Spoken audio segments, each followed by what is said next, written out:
Maestro, ¿haciendo qué cosa poseeré la vida eterna? Esa es una pregunta que le hicieron al Señor Jesús y se la hizo no cualquier persona, sino un hombre que tenía mucho conocimiento de la Biblia, del Antiguo Testamento, que era lo que existía en ese momento, y nos dice que era un doctor, alguien que sabía mucho, que había estudiado mucho, y que también se levantó y tentándole le hizo esta pregunta: ¿haciendo qué cosa poseeré la vida eterna? La vida eterna es un anhelo y un deseo que todo hombre que nace en este mundo tiene, a pesar de que veamos personas que terminan con su vida, suicidios, personas que arruinan su vida a través de vicios, de una vida mal llevada, pero todos en su interior, todos los hombres tienen el deseo de una vida eterna, una vida que por ser eterna, porque así se denomina, se diferencia claramente de la vida biológica, que como todos sabemos tiene su fin, y es un fin al cual todos evitamos llegar, tratamos de estirar nuestra vida en esta tierra. El anhelo del corazón humano, del espíritu y del alma humana es poseer la vida eterna. Este hombre, con toda su mala intención, porque nos dice que estaba tentándole a Jesús, aún así hace una pregunta muy sabia: ¿haciendo qué cosa poseeré la vida eterna? Hay muchos hombres que han tratado de responder a esta pregunta, pero esta historia que nos cuenta el Evangelio de Lucas capítulo 10, desde el verso 25 en adelante, es una historia muy interesante porque nos da respuestas a esta pregunta, pero también tiene otras respuestas, quizá algunas que no hemos preguntado, y el Señor las da igual a esa respuesta. El Señor lo primero que le dice, cuando este hombre pregunta ¿qué, haciendo qué cosa poseeré la vida eterna?, le dice: ¿qué está escrito en la ley? ¿Cómo lees? ¿Qué dice la Biblia al respecto? Si hay alguien que puede hablar con toda autoridad respecto a lo que es la vida eterna, es justamente Dios, quien la ha creado y que la posee y la da a quienes desean tenerla, la vida eterna. Una vida que difiere, como digo, de la vida biológica, porque es eterna, porque no tiene fin, pero aparte de eso es una vida espiritual, una vida que vence a las circunstancias físicas, a la muerte, a la desgracia humana, a todas las cosas que el hombre padece y a las cuales está atado en este mundo. Y el Señor, la respuesta primera que le da, le dice: ¿cómo lees? ¿Dónde está la respuesta? En la palabra de Dios, en la Biblia. El Señor se lo dice primeramente, y este hombre conocía la respuesta, porque él respondiendo dijo: amarás al Señor tu Dios de todo tu corazón y de toda tu alma y de todas tus fuerzas y de todo tu entendimiento, y a tu prójimo como a ti mismo. Pregunta: ¿qué cosa haré para poseer la vida eterna? Y el Señor le dice: está escrito y tú lo sabes bien. ¿Cómo lees? Y él responde: amarás a Dios por sobre todas las cosas y amarás a tu prójimo como a ti mismo. De esa manera se obtiene, se posee la vida eterna. Poseerla quiere decir que se hace propia. Cuando alguien posee algo, está teniéndolo bajo su poder y su dominio. Y este hombre estaba interesado en eso, en tener la vida eterna. A pesar de que era capcioso en sus preguntas, recibe la respuesta de Jesús de que la manera de tener la vida eterna ya está escrita desde el principio, y es amar a Dios y amar al prójimo. Parece muy sencillo, es una respuesta que cualquiera de nosotros puede entender, pero este hombre tenía algo escondido y dice que se quiso justificar. ¿Por qué se quería justificar? Porque él sabía por más capcioso que fuera en la pregunta, que había esos dos mandamientos sencillos, no los estaba guardando. No amaba a Dios ni amaba a su prójimo. Por lo cual, justifica la pregunta también. ¿Qué cosa haré para poseerla? Dando a entender con toda claridad, confesando casi, podríamos decir con esa pregunta, que no la poseía, que no tenía la vida eterna. Si no, no hubiera hecho esa pregunta. Una persona que ha resuelto el problema no pregunta qué tiene que hacer para resolverlo, porque ya lo resolvió. El Señor le respondió, bien has respondido. Esa es la manera de poseer la vida eterna, amar a Dios por sobre todas las cosas y al prójimo como a uno mismo. Pero él se quiso justificar. No tenía la vida eterna, sabía cómo conseguirla, pero también sabía perfectamente que no estaba cumpliendo con aquello que es imprescindible, según Dios, para poseer la vida eterna. Amar a Dios y amar al prójimo. Ya no la tenía, ya no la poseía. ¿Qué importancia tiene poseer la vida eterna? ¿Quién quiere poseer la vida eterna? Aquel que se da cuenta que esta vida biológica que tenemos en este mundo es tremendamente breve, es sumamente breve, y que aún la lógica nos dice que esto no puede ser todo, no puede ser que el hombre viva 70, 80, 90 años y se termine todo en un universo que mide el tiempo en miles de años. El hombre quiere trascender porque se da cuenta de la brevedad de la vida humana y de la imposibilidad de prolongarla. Entonces no es un sueño, es una realidad que la lógica misma nos indica que tiene que haber algo más, que tiene que haber una vida que perdure a través del tiempo y que sea eterna y que sea distinta a la vida que tenemos. El hombre muchas veces se olvida de su parte espiritual, pero no puede evitar anhelar poseer la vida eterna. Entonces nosotros también nos sumamos a este hombre y preguntamos, ¿haciendo qué cosa poseeré la vida eterna? Y también la respuesta es la misma, amarás a Dios por sobre todas las cosas y a tu prójimo como a ti mismo.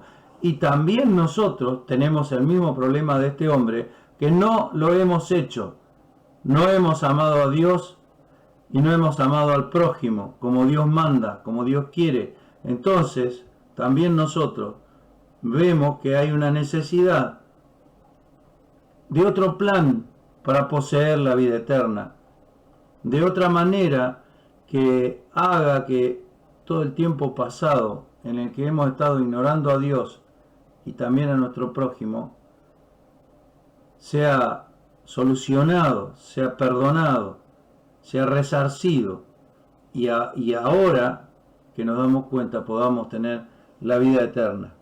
Ya no lo hemos hecho, ya no hemos amado a Dios, ya no hemos amado al prójimo. Entonces, ¿qué? ¿Es demasiado tarde? ¿Ya no podemos poseer la vida eterna? ¿Qué respuesta da este pasaje de Lucas capítulo 10 a todas esas preguntas? ¿Y cuáles son las preguntas también que Dios me hace a mí para confrontarme con esta necesidad, esta realidad? Que yo quiero poseer la vida eterna, pero me doy cuenta que quizás sea demasiado tarde para mí porque no he cumplido con aquello que está escrito, que dice que para poseer la vida eterna yo tengo que amar a Dios como a nada más, de todo tu corazón, toda tu alma, todas las fuerzas, todo el entendimiento. Yo no he amado a Dios así, y tampoco he amado a mi prójimo como a mí mismo. Entonces, ¿qué? ¿He perdido la vida eterna? ¿Ya no puedo poseerla? Dice aquí que él, queriéndose justificar, dándose cuenta de esta situación, de que quizás fuera demasiado tarde, entonces intenta hacer un rodeo y engañar a Jesús, porque le está saliendo mal lo que él quería hacer, de ponerlo en vergüenza a Jesús, y se está dando cuenta que el Señor está revelando lo que tiene su corazón. Queriéndose justificar, le pregunta, ¿y quién es mi prójimo? ¿Quién es el prójimo? Y en esta historia que va a relatar Jesús, hay una, como si dijéramos, una trampa, permítanme decirlo así, no es una trampa, pero el Señor dice, la palabra de Dios, que prende a los sabios en su propia astucia, los envuelve con la propia astucia. La gente venía a Jesús, muchos de estos maestros soberbios que creían que sabían mucho, venían a Jesús para envolverlo, y la Biblia dice que Dios envuelve a los sabios en la astucia de ellos. Y esto es lo que le pasa a este hombre. Viene siendo capcioso, viene tratando de tentar a Jesús y termina poniendo su corazón delante de Cristo y haciéndole las preguntas que hay que hacer para saber cómo poseer la vida eterna. Entonces Jesús le relata: un hombre descendía de Jerusalén a Jericó. Este camino de Jerusalén a Jericó, que como bien dice acá, desciende, nos revela en este pequeño relato que habían ido a una fiesta de adoración a Dios. Todos los hombres que habitaban la tierra de Israel, por lo menos una vez al año, deberían ser dos, pero por lo menos una, subían a Jerusalén y adoraban a Dios y celebraban la fiesta o de la Pascua o la fiesta de las cabañas o los tabernáculos. Entonces este hombre descendía de Jerusalén a Jericó, lo cual significaba que venía de una fiesta espiritual, de una fiesta en la cual él había estado adorando a Dios. Era un creyente. Descendía de Jerusalén a Jericó y cayó en manos de ladrones, los cuales le despojaron e hiriéndole se fueron, dejándole medio muerto. Fijémonos en esta condición. No tenía nada porque le habían robado todo, estaba herido y parecía que estaba muerto. Aconteció que descendió un sacerdote por aquel camino y viéndole se pasó de un lado. Este sacerdote venía de oficiar en el culto de adoración a Dios que se celebraba en Jerusalén. Y venía, ya había terminado la fiesta y venía descendiendo. ¿Qué había aprendido este hombre cuando fue a adorar a Dios? ¿Había aprendido esto? De ninguna manera. Había ido a cumplir con la religión, pero descendía y cuando ve a un hombre necesitado, despojado y herido, se corre, mira para otro lado, podríamos decir, y lo ignora. Asimismo, también un levita. Los levitas eran también parte de la tribu sacerdotal que oficiaba en el templo de Jerusalén. Llegando cerca de aquel lugar y viéndole, se pasó de un lado. Otro más. Eran hombres religiosos, hombres que conocían, al igual que el que hizo la pregunta, ¿qué cosa haré para poseer la vida eterna? Conocían absolutamente la verdad de Dios y sabían que se debía amar a Dios y amar al prójimo. Entonces estos hombres, cuando pasan por el lado de este hombre necesitado y se hacen a un lado, demuestran que no han aprendido nada y que lo único que tenían era una religión, pero no era verdad en su vida, porque al ver un hombre tirado, despojado de sus cosas, herido y casi muerto, miran para otro lado y siguen su camino. Y nos dice: mas un samaritano que transitaba, viniendo cerca de él. Aquí tenemos, el Señor le presenta una gran polémica a este hombre que le ha preguntado, porque los samaritanos eran despreciados por los judíos, al punto que ni siquiera pasaban por la región en donde vivían. Samaria era un lugar de Israel, y los samaritanos, por supuesto, eran los habitantes de ese lugar. Los judíos los despreciaban por completo a esos hombres. De hecho, al Señor lo insultaban sus enemigos diciéndole: tienes demonio y eres samaritano.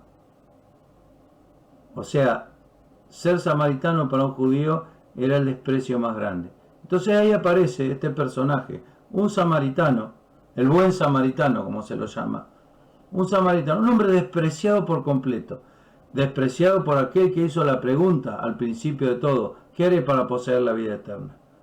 Aparece un hombre completamente despreciado por ellos, y dice que viniendo cerca de él, este samaritano se acercó a aquel que estaba despojado, herido y como muerto, y viniendo cerca de él y viéndole como estaba, fue movido a misericordia. El samaritano, el hombre despreciado, es el que se acerca y el que viene a ofrecer ayuda.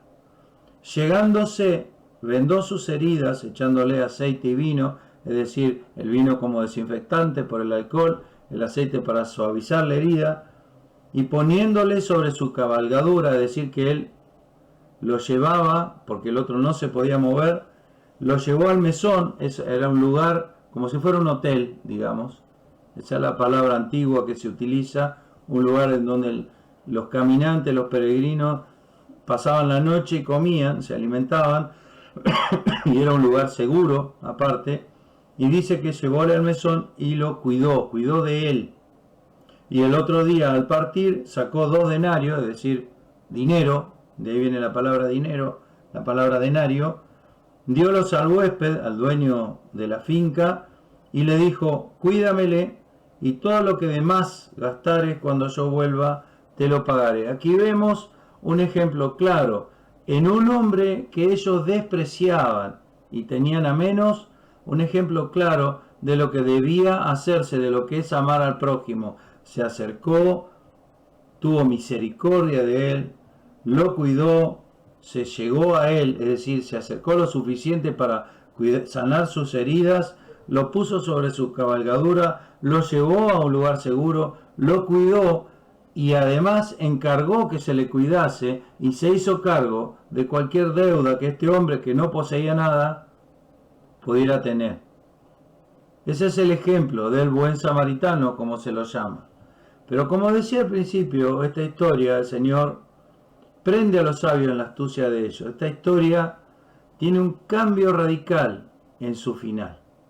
Porque si nosotros, una vez que hemos visto el accionar de este buen samaritano, con todas las cosas que hizo, nosotros fuésemos el Señor y tuviésemos que hacer la pregunta, diríamos, ¿quién es el prójimo del samaritano? Es aquel hombre herido, ¿no es cierto? Esa sería la lógica. Pero el Señor no le pregunta eso. El Señor tiene un secreto para este hombre, que le va a responder qué cosa hará para obtener la vida eterna, para poseer la vida eterna. Porque le pregunta, ¿quién, pues, de estos 3 te parece que fue el prójimo? ¿De quién? ¿De quién? ¿El prójimo de quién? De aquel que cayó en manos de los ladrones. Es decir que la idea de amar al prójimo, a los ojos del Señor en este relato, no es la idea de amar a quien te necesita solamente, como sabemos lo que es amar al prójimo, es ayudarlo porque necesita, ayudar al necesitado. Pero esa no es la idea que se presenta aquí. ¿Quién es el prójimo de aquel que cayó en manos de los ladrones? ¿Quién es el prójimo de aquel necesitado? ¿Y qué responde este hombre? El que usó con él de misericordia. No fue el mesonero quien recibió una paga por hacer el trabajo. No fue el hombre necesitado, el prójimo, que sí fue el prójimo del buen samaritano, sino el buen samaritano, aquel despreciado por los judíos y aquel que no necesitaba ayuda, sino que la brindaba ayuda. Ayudó a aquel que estaba despojado, que estaba herido y que estaba como muerto. ¿Quién es el prójimo? Es aquel que tiene misericordia de mí. Entonces, cuando yo pienso y veo las cosas como Jesús le pregunta a este hombre, me doy cuenta que el mandamiento de amar a Dios de todo mi corazón, mi alma, mi fuerza y entendimiento, y amar al prójimo como a mí mismo, tienen una doble significación. Porque yo ya no soy aquel que ayuda, sino aquel a quien se le tiene misericordia por estar despojado, herido y como muerto.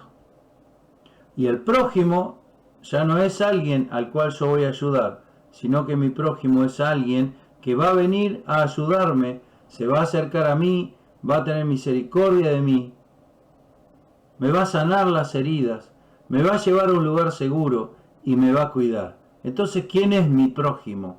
¿Y quién era el prójimo para este hombre? Aquel que hizo eso. ¿Y quién es aquel que tiene misericordia de mí? Cuando Dios dice que hay que amar al prójimo, no solamente está diciendo al necesitado, sino que está diciendo que hay que amar a aquel que tiene misericordia de mí, que es Jesús. Porque aquí el buen samaritano, en esta historia, aquel despreciado entre los hombres, aquel que se acerca al que está herido, despojado y como muerto, es Jesús, que se acerca a todos aquellos que están en esa condición espiritual y los sana, les cura las heridas, los atiende, los lleva a un lugar seguro y permanece con ellos hasta que están de nuevo en la vida. Jesús es mi prójimo. Si yo no amo a Jesús, no puedo tener la vida eterna. Todo aquel que no amare a Jesús está preparado para ser llevado a la destrucción. Entonces, ¿qué cosa haré para poseer la vida eterna? Primero, amar a Dios por el plan que Dios tiene para mi vida. Y luego amar a mi prójimo, que es aquel que Dios envió a acercarse a mí y me tuvo misericordia y me levanta, me sana las heridas, me pone en un lugar seguro y cuida de mí. Ese prójimo es Jesús. Entonces, cuando este hombre pregunta para justificarse a sí mismo y en forma capciosa, ¿y quién es mi prójimo? Jesús le cuenta esta historia con un cambio al final, un cambio de rumbo al final. Y dice, no se trata de aquel a quien tú estás ayudando, sino aquel que te mira con misericordia y se acerca a ti cuando estás despojado, como está todo ser humano en este mundo. Hemos sido despojados de la gloria de Dios. Se nos ha robado todo. Cuando estás herido, ¿cuántos heridos habrá que necesitan ayuda? ¿Cuántas personas tienen el alma herida, el corazón herido? Y ahí está, ahí aparece el prójimo, aquel que Dios envió, al cual debemos amar, porque nos tiene misericordia. Se acerca a nosotros, suaviza nuestras heridas. Las heridas estaban, pero estaban más suavizadas. Las desinfecta para que la podredumbre no siga corrompiendo. Nos pone sobre su cabalgadura, nos arrima, nos acerca a un lugar seguro donde se nos cuida y donde se nos ayuda y cuida de Él y paga toda nuestra deuda. ¿Quién es mi prójimo? Mi prójimo es Jesús. Amarás a Dios de todo tu corazón, tu entendimiento, tu mente, tus fuerzas, y a tu prójimo, aquel que se acercó con misericordia, como a ti mismo. Entonces Jesús le dijo, ve y haz tú lo mismo, ama a tu prójimo, ama a Jesús, que te ofrece la vida eterna gratuita. Jesús, mi prójimo, ha dicho, todo aquel que tiene sed, venga y beba gratuitamente del agua de vida, el agua que nos da la vida eterna, haciendo una metáfora de aquella parte espiritual que Él nos restaura y nos otorga. Ama a tu prójimo si quieres tener la vida eterna, si quieres poseerla, si quieres vivir para siempre en los brazos de aquel que se acerca, sana las heridas, te pone en lugar seguro y cuida de ti. ¿Quién puede ser mejor que alguien así? Nadie, solo Jesús. Amarás a tu prójimo como a ti mismo. El que no amare a Cristo, dice la palabra de Dios, sea anatema, sea echado, desechado, echado en el infierno. Porque no ama a su prójimo, entonces no puede tener la vida eterna. ¿Quieres obtener la vida eterna? Debes recibir a Cristo como tu prójimo, como aquel que se acercó a ti con misericordia y te sana las heridas y te levanta y te lleva al lugar seguro y te cuida hasta que partas de esta vida y empieces a vivir en plenitud la vida eterna que Dios ofrece, distinta a la que tenemos en este mundo. Quiere el Señor que pueda recibir la vida eterna, porque el Señor dice, aquel que viene a mí, yo no le echo fuera. Aquel que viene a mí recibe de la vida eterna. Quiere el Señor que no te pierdas esta oportunidad de acercarte a Jesús, ya que Jesús es tu prójimo y se acercó mirándote con misericordia, y le puedas aceptar en tu corazón, porque Él va a cuidar, te va a librar y te va a acompañar por el resto de tu vida en esta tierra y por toda la eternidad. Que Dios quiera bendecirte.